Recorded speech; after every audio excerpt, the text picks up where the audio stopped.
আজকে আপনাদের কাছে বলছি একটা কথা, দেখুন ধরুন আমার সামনে দেখছি একটা বাচ্চা কাঁদছে, খিদে, একটা বাচ্চার খুব খিদে পেয়েছে, খিদের জ্বালায় কাঁদছে। আমি যদি মানুষ হই আমি কি করব? আমি বাচ্চাটাকে খাবার দেবো। আর আমি যদি অমানুষ হই আমি তাহলে কি করব? আমি বাচ্চাটাকে খাবার দেবো না, বাচ্চাটার সামনে একটা নেড়িকুত্তাকে এনে বেঁধে দেবো, একটা কুকুরকে এনে বেঁধে দিয়ে বাচ্চাটাকে বলবো যে কান্না থামাও, কান্না না থামালে কুকুরটা তোর গায়ে ছেড়ে দেবো। বাচ্চাটা তখন খিদে ভুলে গিয়ে নয়, তখন কুকুরের কামড় খাওয়ার ভয় তখন কান্নাটা বাধ্য হবে কান্নাটা থামাতে। মমতা ব্যানার্জি ওই রাজনীতি করলেন বাংলার মুসলমানের সঙ্গে। কি করলেন? ক্ষমতায় এসে বিজেপি নামের একটা নেড়িকুত্তাকে ধরে এনে পশ্চিমবাংলায় বেঁধে দিলেন। বেঁধে দিয়ে বাংলার মুসলমানকে বললেন যে দেখে নিয়েছো বিজেপি, বামপন্থীদের মেরে শেষ করেছি, কংগ্রেসকে মেরে শেষ করেছি, এখন আছে খালি আমরা আছি, ওদিকে বিজেপি আছে, এবার বাপ বাপ বলে আমায় ভোট দাও, যদি আমি ভোটে হেরে যাই তাহলে পশ্চিমবাংলায় বিজেপি চলে আসবে। একজন রাজনৈতিক নেত্রী হিসেবে, একজন পোড় খাওয়া রাজনৈতিক নেত্রী, দেশের মন্ত্রী থেকেছেন একজন, সেই জায়গা থেকে উনিও খুব ভালো করে জানেন, উনিও খুব ভালো করে চেনেন পশ্চিমবাংলাকে। উনি জানেন পশ্চিমবাংলা এমন একটা রাজ্য, যে রাজ্যে 100-র মধ্যে 30 জন মানুষ ধর্মে মুসলমান। এই মানুষ আর যাই হয়ে যাক না কেন কখনো বিজেপিকে ভোট দেবে না, বিজেপিকে আস্থা দিতে পারে না কখনো। একটা 5 বছরের বাচ্চাও পশ্চিমবাংলায় জানে যে একটা স্কুলের পরীক্ষা হচ্ছে, একজন পরীক্ষায় বসছে 100 নম্বরের পেপারে উত্তর দিতে বসছে, আর একজনের প্রথমেই 30 নম্বর কাটা হয়ে যাচ্ছে, 70 নম্বরে উত্তর দিতে বসছে। তো যে 70-এ পরীক্ষা দিচ্ছে সে কখনো 100-এ যে পরীক্ষা দিচ্ছে তার থেকে বেশি নম্বর পেতে পারবে না। ততদিন হিন্দু মুসলমানের নামে ভোট ভাগাভাগি হবে, ততদিন পর্যন্ত রাস্তার মোড়ে দাঁড়িয়ে মমতা ব্যানার্জিকে গালাগাল দেবে লোকে, তৃণমূল গালাগাল খাবে, বাসে ট্রামে ওদেরকে চোরও বলবে, চিটিংবাজ বলবে, অত্যাচারী বলবে, মিডিয়াতে প্রত্যেকদিন সন্ধ্যাবেলা ওদেরকে নিয়ে আলোচনা হবে, গালাগাল দেওয়া হবে, প্রত্যেক দিন এই সবকিছু চলবে। কিন্তু শেষ পর্যন্ত ভোট ভাগাভাগির সুযোগ নিয়ে তৃণমূল বেরিয়ে যাবে।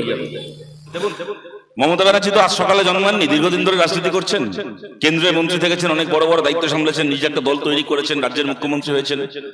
আমার ওনাকে পছন্দ হোক কি না হোক, রাজনৈতিক নেত্রী হিসেবে ওনারও একটা বুদ্ধি আছে, ওনারও একটা পরিকল্পনা রয়েছে, ওনারও কতগুলো সাফল্য রয়েছে, এই নিয়ে কোনো সন্দেহ নেই। একজন রাজনৈতিক নেত্রী হিসেবে, একজন পোড় খাওয়া রাজনৈতিক নেত্রী, দেশের মন্ত্রী থেকেছেন একজন, সেই জায়গা থেকে উনিও খুব ভালো করে জানেন, উনিও খুব ভালো করে চেনেন পশ্চিমবাংলাকে। উনি জানেন পশ্চিমবাংলা এমন একটা রাজ্য, যে রাজ্যে 100-র মধ্যে 30 জন মানুষ ধর্মে মুসলমান। এই মানুষ আর যাই হয়ে যাক না কেন কখনো বিজেপিকে ভোট দেবে না, বিজেপিকে আস্থা দিতে পারে না কখনো। তার বাইরে এই পশ্চিমবাংলায় হিন্দু মানুষ যারা আছেন, এই হিন্দু মানুষেরও একটা বড় অংশের মানুষ আছেন যারা কিনা ধর্মনিরপেক্ষ, যারা কিনা আর যাই হোক না কেন আর 5টা প্রশ্নে কাউকে সমর্থন করবে, কাউকে সমর্থন করবে না, কিন্তু ধর্ম নিয়ে রাজনীতি করাকে বাংলার হিন্দু মানুষও সমর্থন করেন না, হিন্দুদেরও একটা বড় অংশের মানুষ। উত্তরপ্রদেশে যে রাজনীতি চলে, বিহারে যে রাজনীতি চলে, সেই রাজনীতি পশ্চিমবাংলায় চলে না। তাই এই সমস্ত হিন্দু মানুষের কাছেও যদি আজকে প্রশ্ন আসে যে তাহলে কি বিজেপি সরকার চলে আসবে, তখন তাদেরও মনে হবে যে না বাবা, আর যা আছে আছে, কিন্তু বিজেপিকে যে করে হোক আটকাতে হবে, তার জন্য দরকার হলে আমি তৃণমূলকে ভোট দেবো। এই রাজনীতি মমতা ব্যানার্জি জানেন, এবং ওটা উনি জানেন বলে উনি কি করলেন। আজকে আপনাদের কাছে বলছি একটা কথা, দেখুন ধরুন আমার সামনে দেখছি একটা বাচ্চা কাঁদছে, খিদে, একটা বাচ্চার খুব খিদে পেয়েছে, খিদের জ্বালায় কাঁদছে। আমি যদি মানুষ হই আমি কি করব? আমি বাচ্চাটাকে খাবার দেবো। আর আমি যদি অমানুষ হই আমি তাহলে কি করব? আমি বাচ্চাটাকে খাবার দেবো না, বাচ্চাটার সামনে একটা নেড়িকুত্তাকে এনে বেঁধে দেবো, একটা কুকুরকে এনে বেঁধে দিয়ে বাচ্চাটাকে বলবো যে কান্না থামাও, কান্না না থামালে কুকুরটা তোর গায়ে ছেড়ে দেবো। বাচ্চাটা তখন খিদে ভুলে গিয়ে নয়, তখন কুকুরের কামড় খাওয়ার ভয় তখন কান্নাটা বাধ্য হবে কান্নাটা থামাতে। মমতা ব্যানার্জি ওই রাজনীতি করলেন বাংলার মুসলমানের সঙ্গে। কি করলেন? ক্ষমতায় এসে বিজেপি নামের একটা নেড়িকুত্তাকে ধরে এনে পশ্চিমবাংলায় বেঁধে দিলেন। বেঁধে দিয়ে বাংলার মুসলমানকে বললেন যে দেখে নিয়েছো বিজেপি, বামপন্থীদের মেরে শেষ করেছি, কংগ্রেসকে মেরে শেষ করেছি, এখন আছে খালি আমরা আছি, ওদিকে বিজেপি আছে, এবার বাপ বাপ বলে আমায় ভোট দাও, যদি আমি ভোটে হেরে যাই তাহলে পশ্চিমবাংলায় বিজেপি চলে আসবে। এই রাজনীতি করে একটার পর একটা ভোট পাস করছে। কিন্তু আপনাদেরকে বলছি, বলুন তো পশ্চিমবাংলায় বিজেপি রাস্তা কিছু বাকি আছে? যে রাজ্যে বিজেপি সরকার চালায় সেই রাজ্যে বিজেপি এই জিনিস করতে পারেনি আজ অব্দি। পশ্চিমবাংলায় যা মমতা ব্যানার্জি করে দেখাচ্ছেন কি না, সরকারের টাকায় মন্দির তৈরি। এই পূর্ব মেদিনীপুর জেলাকে আমরা একটা নন্দীগ্রাম দিতে চেয়েছিলাম, আমরা শিল্প কারখানা, শিল্প তালুক, যেখানে হিন্দু মুসলিম ভাগাভাগি হতো না, সবার ঘরের ছেলে মেয়ে যেত, চাকরি বাকরি করতো, কলকারখানা কারখানা ধোঁয়া উঠতো। এই জেলাকে আমরা হলদিয়া পেট্রোকেমিক্যালস দিয়েছিলাম। গোটা বাংলায় যত মানুষ আছে, কারুর যদি কোনো আত্মীয় স্বজন হলদিয়ায় থাকে, কারুর যদি বাড়ি হয় হলদিয়ায়, আত্মীয়রা তাকে জিজ্ঞেস করতো যে তোমাদের ওখানে কোন চাকরি খালি আছে কোন কোম্পানিতে? হলদিয়া মানে খালি একটা হলদিয়া পেট্রোকেমিক্যালস নয়, হলদিয়া পেট্রোকেমিক্যালসকে ঘিরে আরো শয়ে শয়ে কোম্পানি, ছোট বড় কারখানা, ব্যবসা, দোকান, হোটেল, সবকিছু একটা গোটা একটা শিল্প তালুক।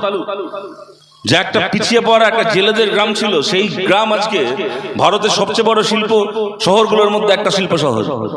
কারুর যদি আত্মীয় থাকে হলদিয়ায়, তাকে প্রশ্ন করতো অন্যান্য জায়গার লোকেরা যে হ্যাঁ তোমাদের ওখানে কোনো কোম্পানিতে কোনো চাকরি খালি আছে, আমার ছেলেটাকে আমার মেয়েটাকে তোমার ওখানে পাঠাবো, দেখো তো তোমার ভাইপোর জন্য ভাইজির জন্য একটা কাজের ব্যবস্থা করে দেওয়া যায় কিনা, কোনো কোম্পানিতে ঢুকিয়ে দেওয়া যায় কিনা।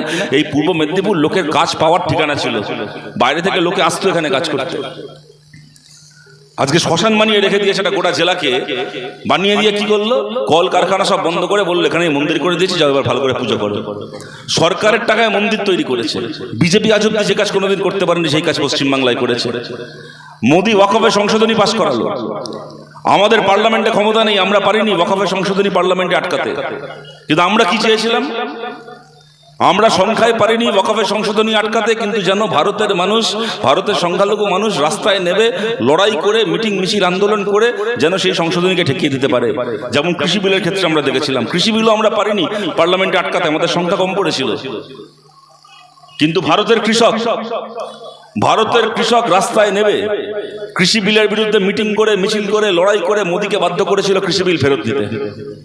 সেই সময় বিজেপি 303 জন এমপি ছিল, অনেক শক্তিশালী বিজেপি সরকার ছিল। আজকে তো বিজেপির 239 জন এমপি। আজকে বিজেপির 239 জন এমপি, বিজেপি অনেক দুর্বল আছে।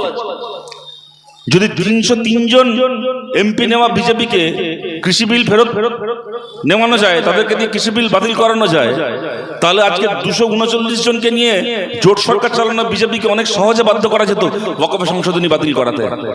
কিন্তু মমতা ব্যানার্জি করতে দিলেন না। এখানে দাঁড়িয়ে বললেন পশ্চিমবাংলায় যদি ওয়াকফের সংশোধনীর বিরুদ্ধে মিটিং মিছিল করেছো, তাহলে আমার থেকে খারাপ কেউ হবে না, আমার থেকে বড় শত্রু কেউ হবে না, যা করার দিল্লি গিয়ে করো। বাংলার ওয়াকফ সম্পত্তি মোদির হাতে তুলে দিলেন। এসআইআর শুরু হওয়ার আগে বলে দিলেন আমি বেঁচে থাকতে, যতদিন আমি বেঁচে আছি, আমি বেঁচে থাকতে পশ্চিমবাংলা এসআইআর হবে না। আমি জানি না মমতা ব্যানার্জি এখনো বেঁচে আছেন না, এর মধ্যে মরে পড়ে গেছেন। বাংলা এসআইআর শুরু হয়ে শেষ হয়ে গিয়ে এত লোকের নাম এখন বাদ চলে গেল। কোন কাজটা বাকি রেখেছেন বলুন তো, যে কাজটা বিজেপি থাকলে করতো, যেটা ওরা আমলে হচ্ছে না? ওবিসি সংরক্ষণ, মুসলিম ওবিসি সংরক্ষণ আমাদের সরকার করে গেছে। গোটা ভারতে যা কেউ ভাবতে পারেনি, রঙ্গনাথ মিশ্রর কমিশন আসলো, মুসলিম ওবিসি সংরক্ষণ গোটা ভারতে প্রথম করলেন বুদ্ধদেব ভট্টাচার্যের সরকার। আজকে সেই মুসলিম ওবিসি সংরক্ষণ বন্ধ করে দিল, বাতিল করে দিল মমতা বন্দ্যোপাধ্যায়। ছলে বলে কৌশলে এসে বলল সব মুসলমানকে আমি ওবিসি করে দিচ্ছি। উনি এত বছরের মুখ্যমন্ত্রী, এত বছর দেশের মন্ত্রী ছিলেন, উনি জানেন না কোনো মুখ্যমন্ত্রী বাবার ক্ষমতা নেই ঠিক করে কে ওবিসি আর কে ওবিসি নয়? ওইটা ঠিক করার জন্য ভারতে একটা ওবিসি কমিশন রয়েছে। আপনি নবান্নে বসে ঠিক করলেন আর সবাই ওবিসি হয়ে গেল। দেখালেন কি যে আমি সব মুসলমানকে ওবিসি করে দিচ্ছি, সবাই আবার সংরক্ষণ পাবে। করতে গিয়ে এমন করলেন, এমন ছকবাজি করলেন, বিজেপি থাকলে আরএসএস থাকলে কি করতো, আইন বদল করে ওবিসি সংরক্ষণ তুলে দিত। মাইকে মুসলমানের নামে 4টে গালাগাল দিয়ে ওবিসি সংরক্ষণ তুলে দিত যদি বিজেপি সরকার থাকতো। তার বদলে তৃণমূল সরকার এলো, ওরা মাইকে মুসলমানের নামে গালাগাল দিয়ে ওবিসি সংরক্ষণ তুললো না। ওরা কি করলো, আমি সব মুসলমানকে ওবিসি করে সবাইকে চাকরি দিয়ে দেবো, ভালো ভালো কথা বলে ওবিসি সংরক্ষণটাকে তুলে দিল, ডান দিক দিয়ে না গিয়ে বাদিক দিয়ে তুলে দিল। ফলটা কি হলো, পরিণতিটা কি হলো?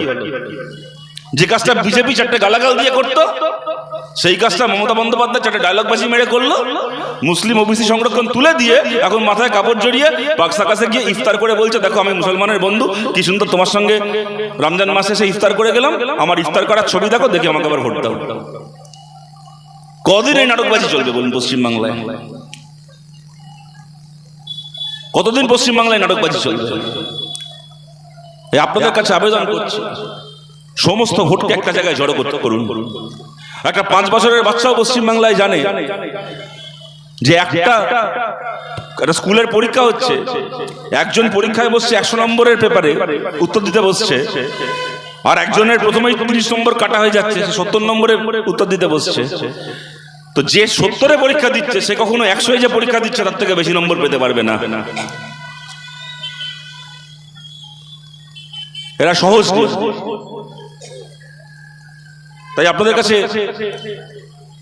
এইটা বলা, যতদিন এই হিন্দু মুসলমানের নামে ভোট ভাগাভাগি হবে ততদিন পর্যন্ত রাস্তার মোড়ে দাঁড়িয়ে মমতা ব্যানার্জিকে গালাগাল দেবে লোকে, তৃণমূল গালাগাল খাবে, বাসে ট্রামে ওদেরকে চোরও বলবে, চিটিংবাজ বলবে, অত্যাচারী বলবে, মিডিয়াতে প্রত্যেকদিন সন্ধ্যাবেলা ওদেরকে নিয়ে আলোচনা হবে, গালাগাল দেওয়া হবে, প্রত্যেক দিন এই সব কিছু চলবে।